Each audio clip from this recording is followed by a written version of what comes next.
지난 석가탄신일에 조계사 앞에 봉축식이 진행되던 시간 얼마 전부터 10여 명이 되는 기독 청년들이 길거리에서 전도를 시작하였습니다. 메가폰으로 큰 소리로 회개하십시오. 지금 시간이 얼마 남지 않았습니다. 그리고 조계사를 향하는 신도들에게, 불자들에게 그렇게 복음을 전하게 되었습니다. 그리고 그들은 플랜카드에 오직 예수, 그리고 불교에는 구원이 없다 등을 그렇게 들고서 포교 활동을 하였습니다. 이에 분노한 불교 단체도 고발을 하였지만은 기독교 단체도 참대 못하여 그들을 고발하였습니다. 그들은 종로경찰서에 끌려가서 조사를 받았지만은 그것을 주도했던 목사나 신도들은 조금도 뉘우침이 없었습니다.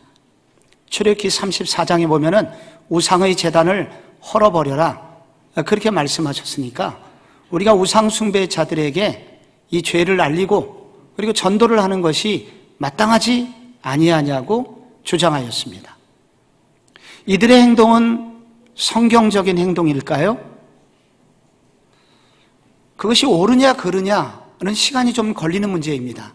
그런데 중요한 것은 그들의 그런 행동의 결과는 그들이 기대하거나 그들이 바랐던 것하고는 정반대였습니다.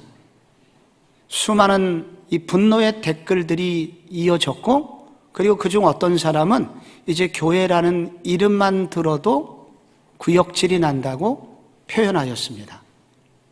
그래서 이제 복음은 더 땅에 떨어졌고 사람들의 마음은 더 굳게 닫혀서 교회를 향한 복음을 듣고자 하는 마음을 잃어버리게 만들었습니다. 왜 그런 일부 기독교인들은 세상 사람도 하지 않는 비도덕적인 행동을 계속하고 있는 것일까요? 왜 스스로 고립을 자초하고 사람들로 하여금 멀어지고 그리고 그들도 멀어지고 그들도 복음으로부터 멀어지게 하는 것일까요? 이것은 교회 공동체의 문제이기도 하지만 이것을 개인에게 적용시켜 본다면 나는 세상 사람들로부터 나 때문에 예수를 믿고 싶게 만드는 사람인가? 아니면 나 때문에 오히려 세상 사람들이 예수님으로부터 멀어지게 하는 사람인가를 개인적으로 돌아보게 하는 사건이기도 합니다. 오늘 성경 본문에 야곱의 얘기가 계속 나오고 있습니다. 야곱의 외동딸이 세겜 도시로 놀러 갔다가 거기서 추장에게 성폭행을 당하게 되었고 이 문제를 수습하기 위해서 추장의 아버지 하몰이 야곱을 찾아왔습니다. 우리 사돈이 됩시다. 그래서 이 문제를 덮읍시다. 그때 야곱의 아들들은 거짓 결혼 계약을 맺고 그리고 그 세겜 족속으로 하여금 할례를 받게 하여 그들이 고통하던 중에 칼을 들고 가서 그 남자들을 전부 다 도륙합니다. 그리고 물건들을 약탈하고 그리고 여인들을 포로로 끌고 오게 됩니다. 그 사건 때문에 주변 부족들의 공분이 일어나게 되고 이제 야곱의 일가족은 완전 멸망을 할 수밖에 없는 대위기 앞에 서게 됩니다. 이런 문제 앞에서 야곱은 아들들을 꾸짖습니다. 너희들은 왜 가나안 땅에서 악취를 풍기느냐? 그렇게 꾸짖자 그들의 답변이 오늘 본문의 마지막 절에 나오고 있습니다. 그가 우리 누이를 창녀같이 대우함이 옳으니까 정의의 문제를 다루고 있습니다. 우리가 이와 같이 행동한 것은 정의를 실현하기 위한 것이었습니다. 정의의 실현을 위해서 불의한 자들을 심판하는 행위였습니다. 라고 아버지에게 대꾸를 하고 있습니다. 여기 밖으로는 야곱의 가족이 지금 전쟁의 위기 앞에 놓여 있고 내부적에는 정의의 문제로 신학 논쟁을 벌이는 분열이 일어나고 있습니다. 내우외환, 영적인 내우외환을 야곱의 가정이 겪고 있는 것입니다. 이런 모습은 오늘날 우리 한국교회와 닮은 모습이 너무 많고 한국교회의 일원인 우리들의 가정에서도 일어날 수 있는 일입니다. 왜 이런 일이 야곱의 가정에 일어났을까요? 믿음의 가정에 일어났을까요? 그리고 교회에 일어났을까요? 이렇게 되지 않기 위해서 하나님은 우리에게 이런 말씀을 우리에게 주신 것입니다. 먼저 이런 일이 일어난 이유는 거짓이 활개치도록 작은 죄를 방치한 결과입니다. 이러한 대살육이 일어나기 전에 그 시작이 13절에 나옵니다. 야곱의 아들들이 세겜과 그의 아버지 하몰에게 속여 대답하였으니 이는 세겜이 그 누이 디나를 더럽혔습니다. 여기 속이다라는 단어가 나오죠. 이제 곧 대량 학살이 시작될 것인데 이렇게 학살이 가능할 수 있었던 것은 야곱의 아들들의 거짓말에서 시작이 됩니다. 그들의 거짓말에게는 두 가지 특징이 있었는데 먼저는 종교의 옷을 입었다는 것입니다. 종교를 빙자하여 하나님을 믿는다는 믿음을 빙자하여 이 거짓이 시작이 되었고, 둘째로는 상대방이 꼼짝없이 믿을 수 있을 만큼 완벽한 거짓말이었다는 것입니다. 그들이 어떻게 이렇게 거짓말의 달인이 되었을까요? 성경은 그 이유를 아버지 야곱 때문이라고 고발합니다. 여기 속이다라는 단어가 창세기에 처음 나오는 때가 27장입니다. 27장에는 그 야곱이 염소털로 위장하고 아버지 이삭에게 들어가 장자권을 탈취할 때 나오는 단어입니다. 창세기 27장 35절에 이삭이 이르되 내 아우가 와서 속여 내 복을 빼앗았도다. 여기 속이다라는 단어가 여기에 나오고 있습니다.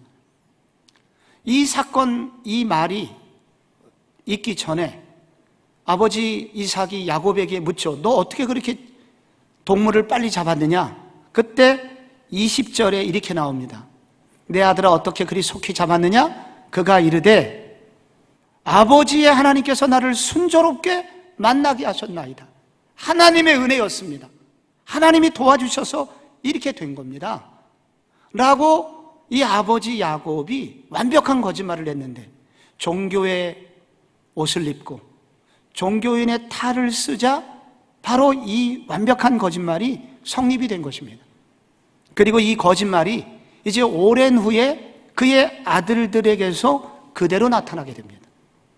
아버지가 아들들을 붙들어 놓고 특강을 했겠습니까? 너희들 거짓말은 이렇게 하는 거야. 1, 2, 3. 대충 거짓말하면 안 돼.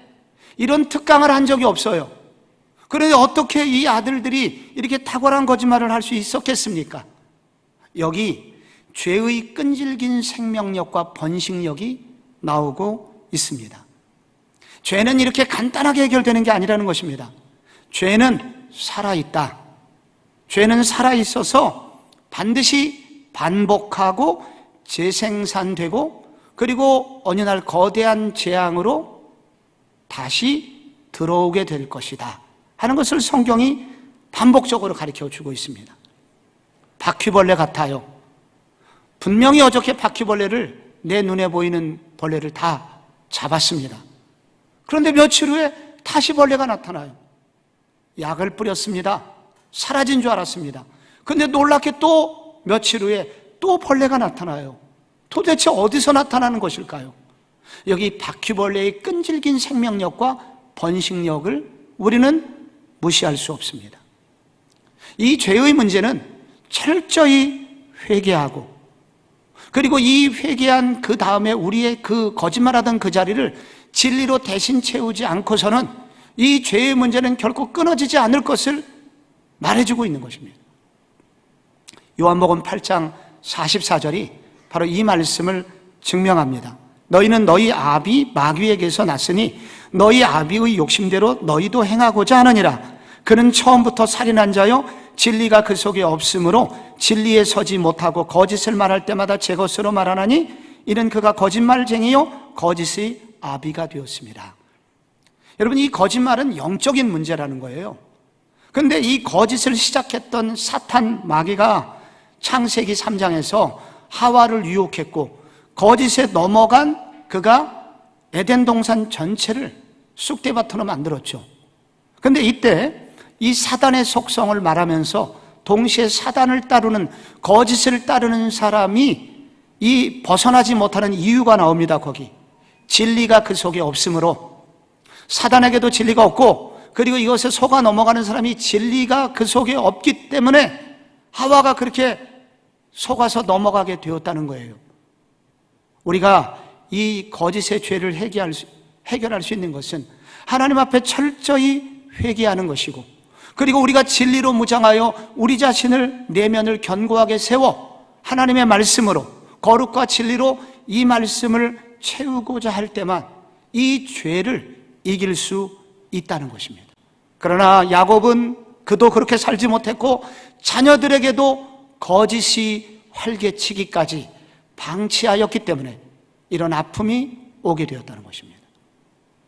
2년 전에 프랑스에서 커다란 사건이 있었죠. 프랑스 한 중학교, 파리 근교에 있는 한 프랑스 중학교 여자 역사 선생님께서 오후 5시 퇴근하는 길에 참수 테러를 당했습니다. 목이 잘려서 죽임을 당했다는 것입니다. 이런 끔찍한 사건이 프랑스 전역에 슬픔이 찾아왔고 전 세계인들도 이런 아픔에 동참한 적이 있었습니다. 그런데 이 사건이 왜 일어났냐? 13세 여중생의 거짓말 때문이었습니다. 이 여학생은 학교에서 정학을 당했어요. 아버지가 너 왜 학교 안 가냐? 물었을 때 둘러대기를 역사 선생님이 그 신문에 나와 있는 언론의 자유에 대해서 가르치는 중에 그 무하마드, 마호메의 사진을 보여주면서 이 가르침을 행해야 되는데 무슬림들에게 아픔이 될 수 있으니 너희들은 나가라고 하여 교실로 나왔고, 그래서 나는 학교를 가지 않게 되었다고 그렇게 거짓말을 하게 된 것입니다. 이에 분노한 아버지는 SNS에 이 여교사의 이름과 그리고 학교의 주소를 남기면서 이런 아픔을 당하고 있다고 분노의 글을 올렸는데 삽시간에 이슬람 교도들에게 전달이 되었고, 여기에 격분한 용의자, 그 살인자 18세의 한 IS 멤버가 이 참수를 실현하게 된 것입니다. 거짓말은 작은 죄가 아닙니다. 우리의 가정에서 벌어지고 있는 이 작은 거짓이 이렇게 한 가정을 무너뜨릴 뿐만 아니라 한 나라 전체를 가슴 아프게 하는 이런 비극적인 일로 확대될 수 있다는 것입니다. 작은 죄를 방치하지 마라. 사단은 이 작은 죄를 이용하여 자녀를 무너뜨리고 결국 가정을 무너뜨리고 우리가 감당하지 못할 엄청난 우리 삶의 붕괴를 가져올 수 있음을 성경은 경고하고 있습니다. 영적인 내우 외환, 왜 이 가정에 찾아왔을까요? 둘째로 자녀들이 종교인이 되는 것을 방치하였기 때문입니다. 오늘 이렇게 결혼 계약을 맺을 때 이 야곱의 아들들이 요구했던 것은 딱 한 가지였습니다. 너희 민족이 우리처럼 할례를 받지 아니하면 우리가 동생을 너희에게 줄 수 없다 하면서 14절에 이렇게 얘기합니다. 야곱의 아들들이 그들에게 말하되 우리는 그리하지 못하겠노라. 할례 받지 아니한 사람에게 우리 누이를 줄 수 없노니 이는 우리의 수치가 됨이니라 하면서 그 이유를 설명을 하고 있습니다. 수치가 됨이니라, 이것은 종교적인 용어입니다. 여러분, 우리는 할례를 알고 있습니다. 할례는 남성의 생식기의 표피를 꺼죽을 잘라내는 것입니다. 하나님이 아브라함에게 할례를 받으라고 요구하셨죠. 그때부터 아브라함의 후손들은 다 할례를 받게 되었는데, 할례를 받은 이스라엘 백성들에게 생기는 정체성이 있었습니다. 아, 우리는 하나님의 사랑을 받은 백성이구나, 하나님의 자녀가 된 백성이구나 라는 이런 독특한 정체성을 주는 게 할례입니다. 할례와 비슷한 것이 신약에서는 세례이죠. 세례를 받은 사람들은 독특한 정체성을 갖게 됩니다. 아, 우리는 하나님의 사랑을 받은 백성들이구나, 하나님의 독특한 은혜를 입은 자녀들이구나 하는 그런 분명한 정체성을 가지게 하는 것이 세례인 것과 비슷합니다. 그런데 그들이 이와 같이 거룩한 할례를 복수를 위한 수단으로 쓰고 있습니다. 그들과 아브라함의 차이 때문입니다. 아브라함은 할례를 받을 때 어떻게 받았는가? 창세기 17장 2절 한 구절만 읽어도 그 뜻을 알 수가 있습니다. 내가 내 언약을 너와 나 사이에 두어 너를 크게 번성하게 하리라 하면서 이제 할례를 받으라고 하시거든요. 여기 언약이라는 단어가 나오고 너와 나 사이에 라는 단어를 여러분 잘 보시길 바랍니다. 지금 할례 받기 전에 무슨 일이 벌어지고 있습니까? 하나님과 아브라함 사이에 대화가 일어나고 있는 것입니다. 이 대화는 어떻게 시작됐을까요? 아브라함의 기도 때문이었습니다. 아브라함이 기도하였고, 기도하는 중에 하나님은 찾아오셨고, 그리고 하나님과 대화가 시작된 것입니다. 아브라함은 언제나 하나님을 향한 분명한 믿음이 있었습니다. 그리고 돌칼로 할례를 받으려면 돌칼로 표피를 잘라내야 되는 것이기 때문에 나이 들어서 할례를 받으면 목숨을 잃을 수도 있었습니다. 그러나 그가 기꺼이 할례를 받고자 했던 것은 하나님을 향한 신뢰가 있었고, 또 하나 하나님의 사랑을 내 몸속에 새겨두기를 원하는 이 아브라함 속에 신앙인으로서의 감격이 있었다는 것입니다. 구원받은 사람으로서의 감격, 하나님을 믿는 백성으로서의 강한 믿음이 그에게 있었습니다. 그 감격과 그 믿음의 결과로, 그 표시로 할례를 받는 것입니다. 그런데 이 야곱의 자녀들은 달랐습니다. 야곱의 자녀들은 왜 할례를 받았는지, 할례 받은 백성이 어떤 사람인지 전혀 알지 못하고 있습니다. 왜 그랬겠습니까? 야곱이 자녀들에게 할례에 대해서 알려주지 않았기 때문입니다. 할례를 왜 받아야 되는지, 할례 받은 백성은 어떤 사람인지 알려주지 않았던 것입니다. 할례란 구원받은 백성이 하나님을 믿는 백성이며 하나님으로부터 값없이 은혜로 구원받은 백성임을 겉으로 드러내는 표시다. 그러니까 너희들은 먼저 하나님을 믿어야 된다. 그리고 우리는 오직 하나님의 은혜로 구원받을 수 있으며 하나님의 특별한 사랑을 받은 백성이다. 이것을 믿어야 되고, 그것을 믿는다면 너희들 속에 믿는 백성에게 할례라는 외적 표시가 있는 것이다. 우리가 결혼을 하면 서로 반지를 교환합니다. 반지만 끼면 사랑하는 사람일까요? 아닙니다. 사랑하기 때문에 결혼했고 그 표시로 반지를 끼는 것입니다. 이게 상징입니다. 그러나 어떤 사람은 반지만 끼면 모든 것이 된다고 생각하는 사람도 더러 있습니다. 사랑 없이 의식만 치르는 사람이죠. 그것은 죽은 가정입니다. 죽은 부부입니다. 야곱의 자녀들에게는 이 믿음이 없었습니다. 하나님을 향한 믿음이 없었습니다. 하나님을 향한 하나님께로부터 구원을 받았다는 구원의 감격이 없었습니다. 믿음이 없으니 하나님과 교제할 리 만무했고, 하나님과 교제하지 않으니 하나님으로부터 흘러오는 생명력이 전혀 없었고, 하나님으로부터는 영적 생명력이 없으니 영성이 없었고, 영성이 없으니 세상 살이 속에서 도덕적으로 살아야 된다는 의식이 없었고, 그래서 그들은 얼마든지 하나님을 이용해서 자기의 목적을 이루는 수단으로 써버린 것입니다. 그리고 이 대량 학살까지 저지르고도 눈 하나 깜짝하지 않는 양심이 화인 맞은 사람으로 바뀌게 된 것입니다.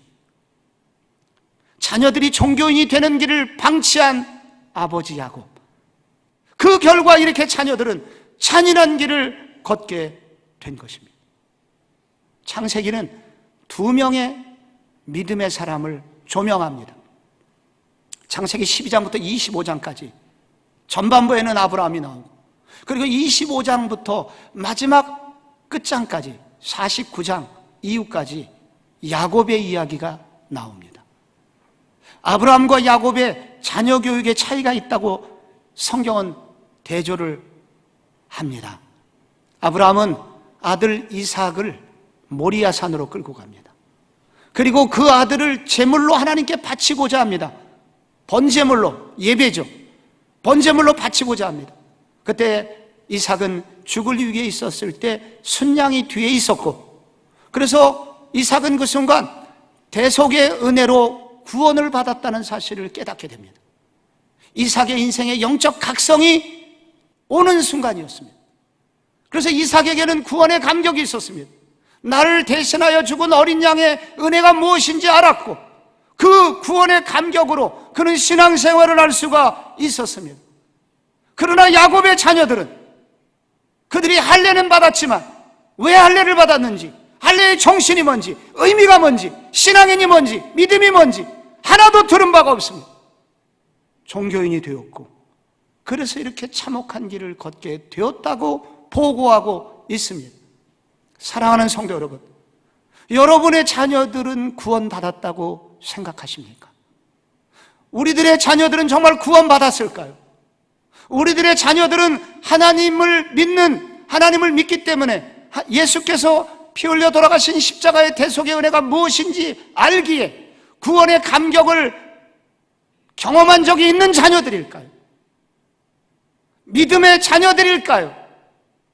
우리의 자녀들이 유아 세례를 받았으니까, 세례 교인이니까, 주일 예배를 드리니까 그냥 내버려둬도 된다고 여러분 여기시지 않나요? 그들 속에 하나님과 교제가 일어나고 있나요?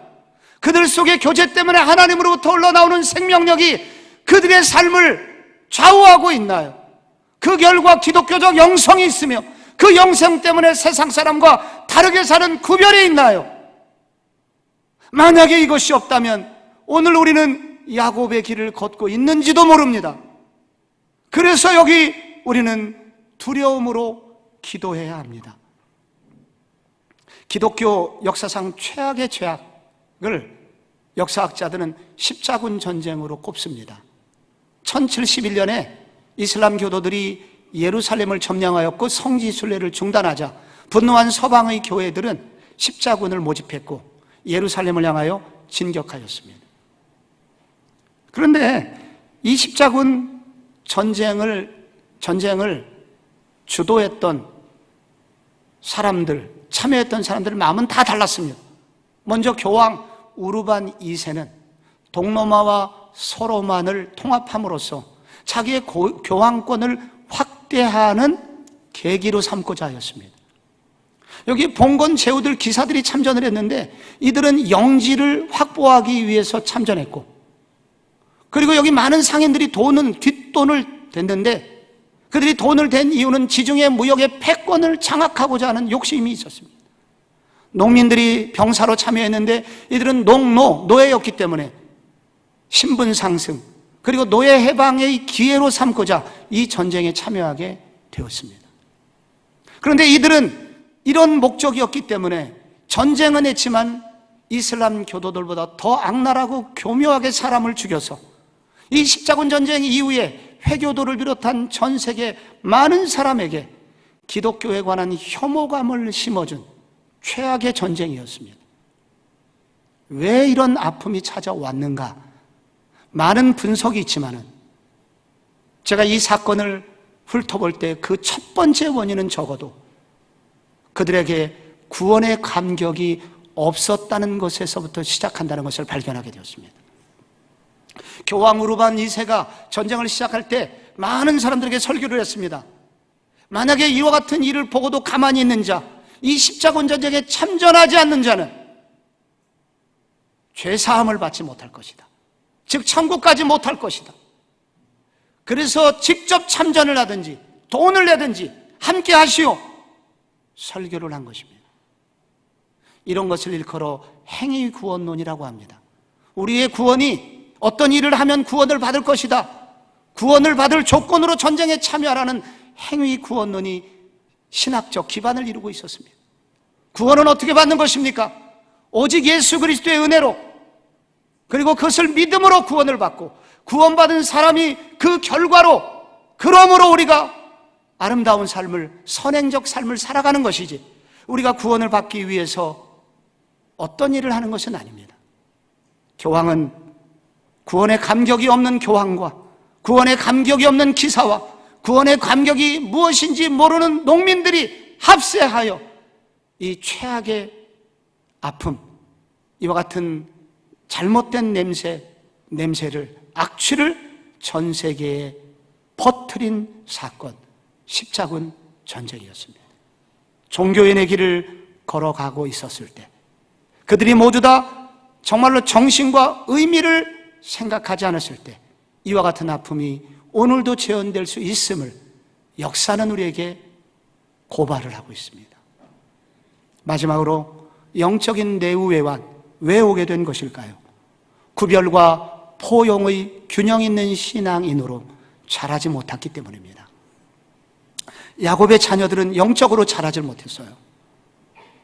이들이 25절에 보면은 제3일에 그들이 아파할 때에 야곱의 두 아들 디나의 오라버니 시므온과 레이가 각기 칼을 차고 가지고 가서 몰래 성읍을 기습해서 모든 남자를 죽였다고.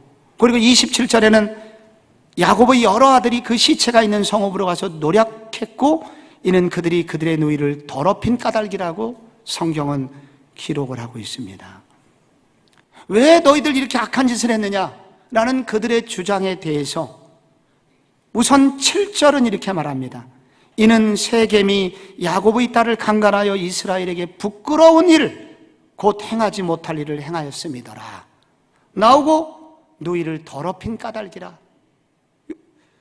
그 다음에 그들이 우리 누이를 창녀같이 대우하며 옳으니까 라고 연속해서 말을 하고 있습니다.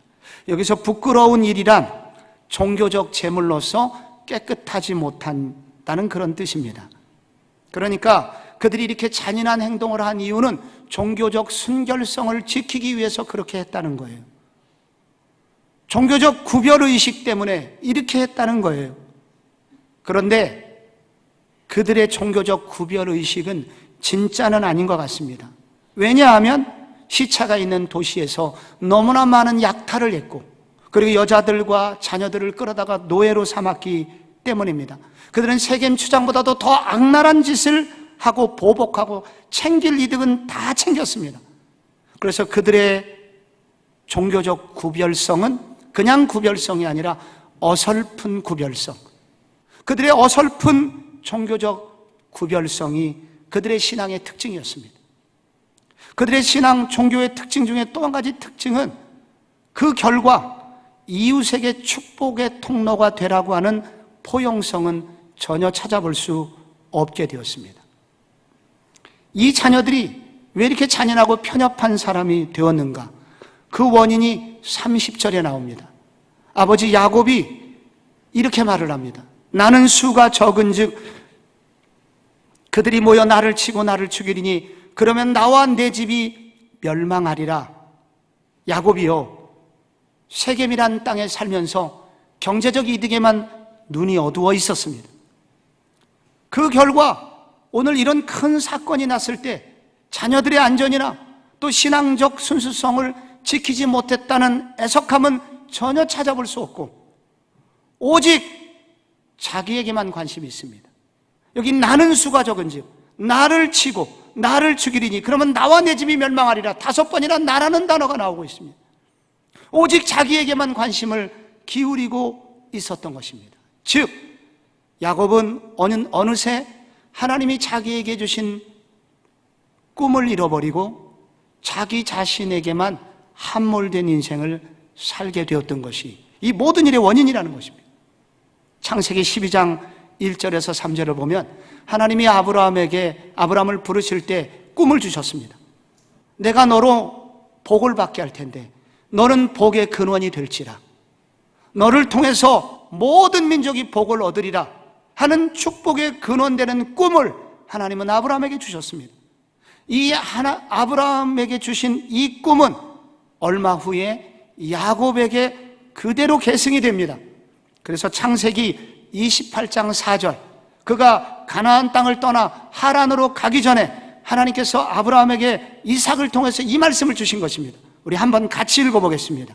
시작. 아브라함에게 허락하신 복을 내게 주시되 너와 함께 내 자손에게도 주사 하나님이 아브라함에게 주신 땅 곧 내가 거류하는 땅을 내가 차지하게 하시기를 원하노라. 아멘.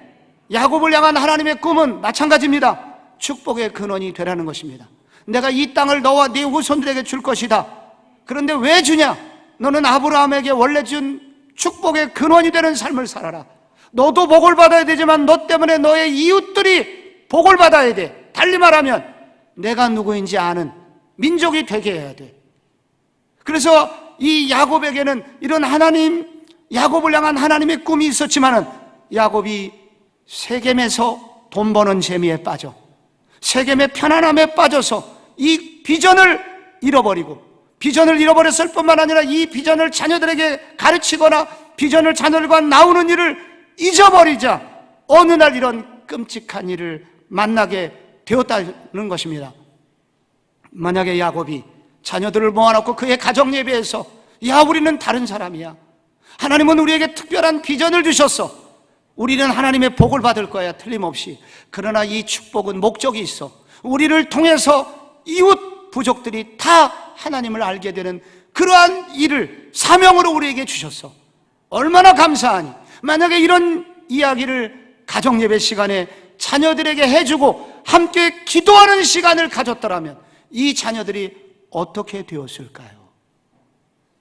성경은 기독교인들이 세상과 다른 구별성을 가지라고 말씀하고 있습니다. 그러나 동시에 구별성과 더불어 이웃을 사랑하는 포용력을 가지라고 동시에 말하고 있습니다. 여러분, 출애굽을 할 때 하나님은 이스라엘 백성들만 출애굽시키지 않고 잡족들이 거기 따라오도록 하였습니다. 왜? 하나님의 가슴에는 타민족들이 있었던 것입니다. 요나에게 니느웨에 가서 전도를 하라고 그랬습니다. 왜? 니느웨가 어떤 민족인데요? 그 잔인한 사람들도 하나님의 백성이라는 하나님의 나라의 백성이 될 수 있다는 가능성을 하나님은 늘 열어놓고 계셨습니다. 베드로에게 하나님께서 보자기 환상을 보여주시면서 그 보자기 속에 있는 파충류를 잡아먹으라.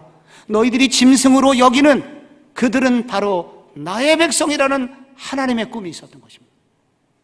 여러분, 요한에게 하나님이 계시록 5장과 7장에서 환상을 보여주셨죠.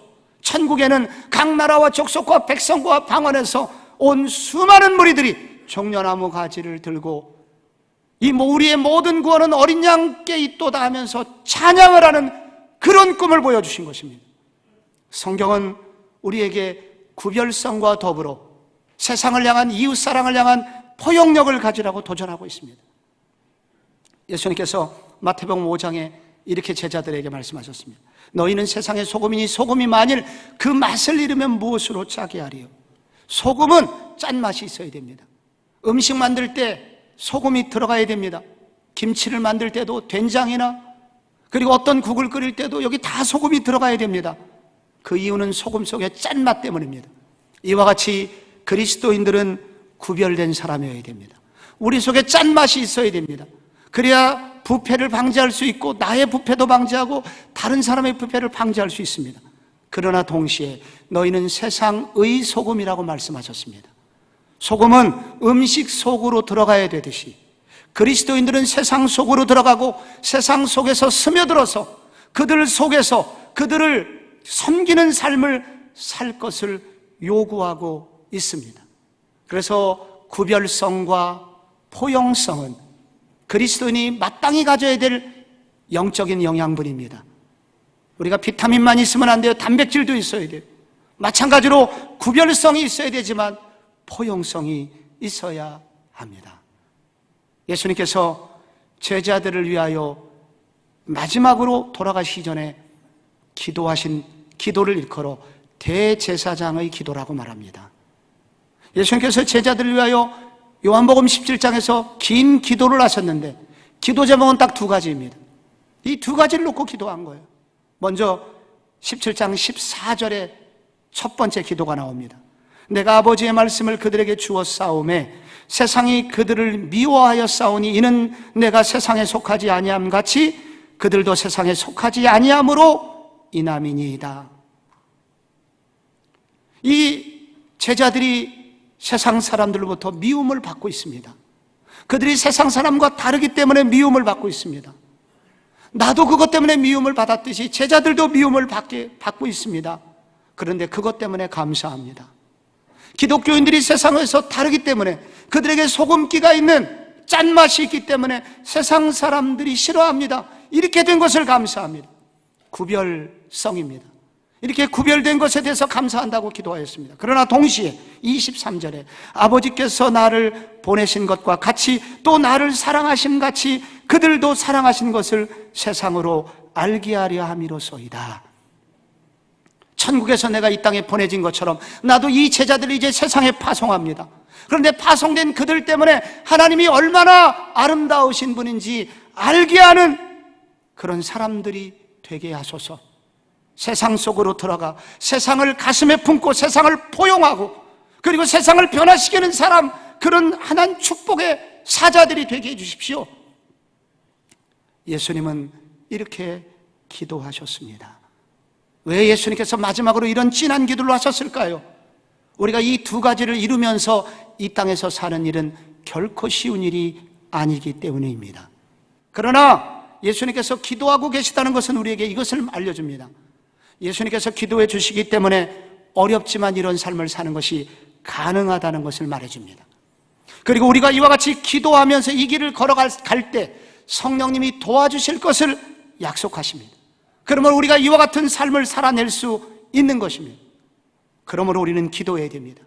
이렇게 어려운 시대 속에서 이런 구별성을 잃어버리지 않으면서도 포용력 있는 그리스도인이 되는 것이 가능하기, 이것을 가능하다고 주님 말씀하셨고 우리 주님께서 우리를 위해서 그렇게 기도하시기 때문에 우리도 이렇게 기도하면서 이 길을 걸어갈 때 이런 삶을 살아낼 수 있을 것입니다. 중세 프란치스코는 이와 같은 소명의식을 가지고 있었습니다. 세상에서 하나님의 자녀로서의 차별성을 유지하면서도 동시에 세상을 포용하는 사람이 되고 싶었습니다. 그러나 그것이 쉽지 않았습니다. 그래서 그는 기도를 많이 하였습니다. 그래서 그는 벽에다가 그의 기도 제목을 써놓고 날마다 기도하였고, 그의 기도는 다른 사람에게 옮겨지게 되었고, 그리고 그것이 퍼져 우리에게까지 와서 그것이 노래가 되었고 많은 사람들에게 불려지게 된 것입니다.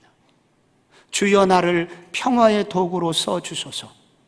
미움이 있는 곳에 사랑을, 상처가 있는 곳에 용서를, 분열이 있는 곳에 일치를, 의욕이 있는 곳에 믿음을 심게 하소서. 위로받기보다는 위로하며 이해받기보다는 이해하며 사랑받기보다는 사랑하며 주님을 온전히 믿음으로 영생을 얻기 때문이니 주여 나로 평화의 도구로 써주소서. 이 길을 걸어갔던 기도의 사람처럼 우리 모두에게도 어려운 시대를 살지만 이 기도가 우리의 기도가 되어서 어려운 시대, 갈 길을 잃어버린 것 같은 한국교회와 그리고 우리들 속에 주님이 주시는 분명한 길을 따라 이 새로운 변화를 일으키고 나도 살고 이웃을 살리는 그런 거룩한 성도의 삶을 걸어가시기를 주 예수 그리스도의 이름으로 축원합니다.